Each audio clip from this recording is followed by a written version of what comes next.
That's it, my first open water triathlon in the bag. The feeling you get after doing an event like this is such a high, which I don't think I've come down from yet. It's super good fun, it's super awesome, and I feel really good for having done it. Now, there's definitely a lot I can take away from this though. Some of it going really well for me, and some things I can definitely do to go instantly faster next time. I'm going to reflect on the lead up to this, and then we'll go over the swim, the bike, the run, and all the transitions in between. So it might be helpful for you if you're looking at doing your first triathlon. You maybe get some tips and tricks and things that maybe didn't go so well for me, or maybe that did go well for me. And it's just nice for me to go over this and reflect back on it. And also it might be a little bit of light entertainment for you.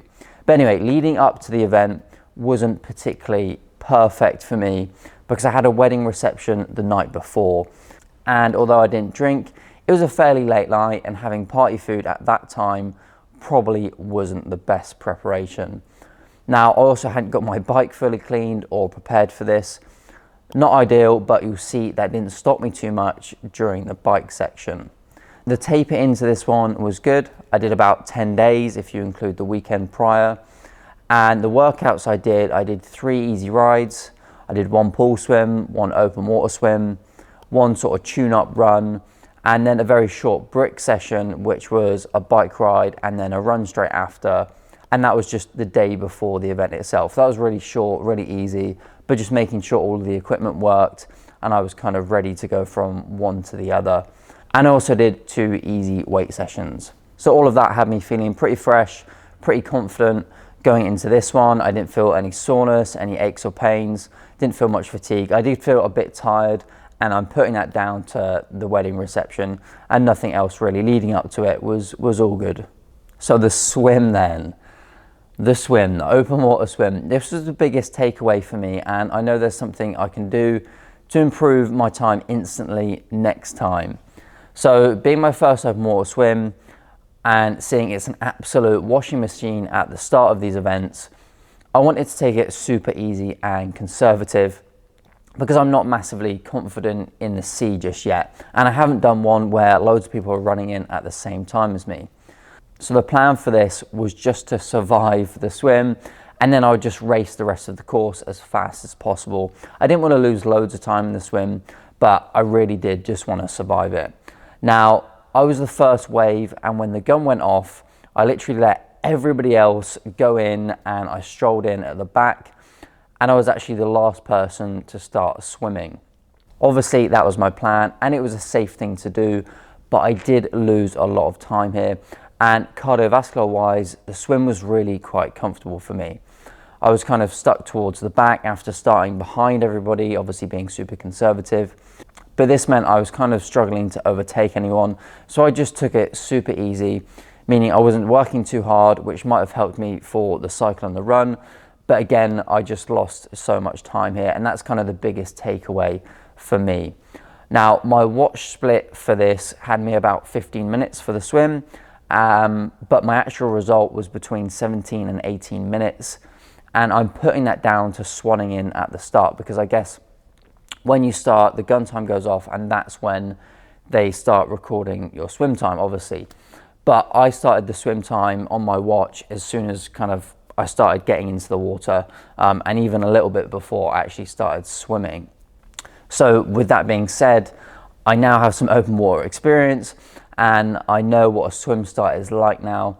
So next time I won't have this excuse, and I'll try and place myself a little bit better, probably towards the middle of the pack. And I certainly won't take it super easy, just swanning into the water at the back, letting everybody else eat into my kind of time and get way ahead of me. But anyway, such a relief to get the swim done, because it's the scariest bit for me, the most nerve-wracking bit for me. And I got it done, and I felt super awesome for having done it. But then we get on to the best bit for me, and that's the bike. But first, the transition. Now, this actually went really well. I got my wetsuit down to my waist on the way out of the sea, nice and early, which frees things up a bit into transition, and then it just makes things a bit easier having your arms free. Obviously, you can run in a little bit faster, and then you've got your hands free and everything to get ready. So then I got my suit off super quick. I put the race belt on, my helmet, the shoes, sunglasses. But then I actually lost a lot of time messing around trying to get my GoPro to record, but it just didn't want to. For some reason, it wouldn't turn on, it wouldn't start recording in any way. So after about 30 seconds of me just fiddling around with the camera on the front of the bike, I gave up. And I think next time I'm probably just gonna go without a GoPro and rely on everyone else taking footage of the event and see how much quicker my transition one time is. Then onto the bike. I actually felt super strong on the bike, which is always a really, really nice feeling. And I knew the course really well, which is a huge advantage for me. It actually goes past my front door. I knew exactly how to ride it to get the best possible time for me. And that's one takeaway that you might want to take from this is do a course recce, know what it's like, be prepared. In that sense, it massively, massively helps. Now, the first half is mostly uphill, and then the second half is mostly downhill. So what I planned to do was to go really hard on the first half, knowing I could make up a lot of time here on people trying to pace the entire sort of bike course, but then still recover really well on the downhill and at quite a good speed still on the second part of the cycle, ready for the run, which is exactly how it panned out for me. Now, I had the 4th fastest bike time on the day, which is completely awesome. And one of the guys that did a faster time was actually part of a relay team. So he didn't have the swim to do and he was all in nice, fresh kit. So I'm really quite happy with how I placed on the bike, and that all sort of went to plan for me. Then we have transition 2. It's a pretty quick one. You don't have to do too much here. But next time I'm going to try and take off my shoes, or at least undo them on the way in while still riding my bike. So that might gain me about 10 seconds or so here. If I can at least undo them or get them off completely, then I just rack the bike and put my other shoes on rather than stopping, unclipping, taking the shoes off and then putting the other ones on. Might save a few seconds. Then I grab the gel and then onto the final bit, which is the run. I actually felt really strong here too, which is wicked.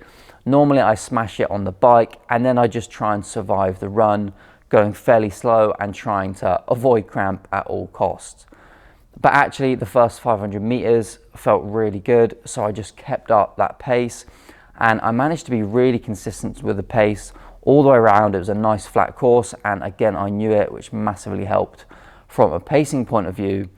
And I almost did a negative split for this one, and it was probably one of my fastest 5Ks I've ever done, let alone my fastest 5K off the bike. So that was awesome.